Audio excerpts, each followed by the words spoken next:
ఇప్పటి వరకు అయితే అందరి super stars movie release dates అయితే వచ్చేసాయి. ఇంకా game changer movie release date కూడా వస్తే ఆల్మోస్ట్ మన బిగ్ స్టార్స్ నటిస్తున్న సినిమాలన్నిటిపైన ఒక క్లారిటీ వచ్చేసినట్టే. అయితే గేమ్ చేంజర్ మూవీని మూవీ మేకర్స్ ఈ సెప్టెంబర్ ఫస్ట్ వీక్ లో రిలీజ్ చేసే ఛాన్స్ ఉందని, త్వరలోనే రిలీజ్ డేట్ ను అధికారికంగా అనౌన్స్ చేస్తారని చెప్తున్నారు. అయితే మరోవైపు మాత్రం ఈ మూవీ రిలీజ్ డేట్ కోసం చరణ్ ఫ్యాన్స్ తో పాటు నార్మల్ ఆడియన్స్ కూడా ఎంతో ఎదురు చూస్తున్నారు.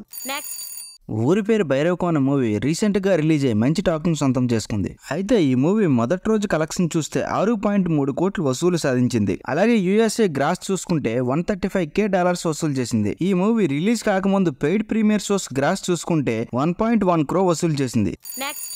ఫైనల్లీ ఇక వార్ 2 మూవీ షూటింగ్ ఈ నెల 23వ తారీఖు నుంచి మొదలు కాబోతుంది. అయితే 2 వారాల గ్యాప్ తర్వాత ఎన్టీఆర్ గారు జాయిన్ అవుతారని తెలుస్తుంది. ఈ మూవీ స్క్రిప్ట్ ని ఇప్పటికే సిద్ధం చేశారని, ఇక ముఖ్యంగా వార్ 2లో ముంబైలో ఎన్టీఆర్ హృతిక్ మధ్య చిత్రీకరించనున్న భారీ యాక్షన్ సన్నివేశాలు ఈ మూవీ మొత్తానికి హైలైట్ గా నిలుస్తాయని తెలుస్తుంది. ఇక ఈ మూవీ అయితే 2025 ఆగస్టు 14న రిలీజ్ కానుంది.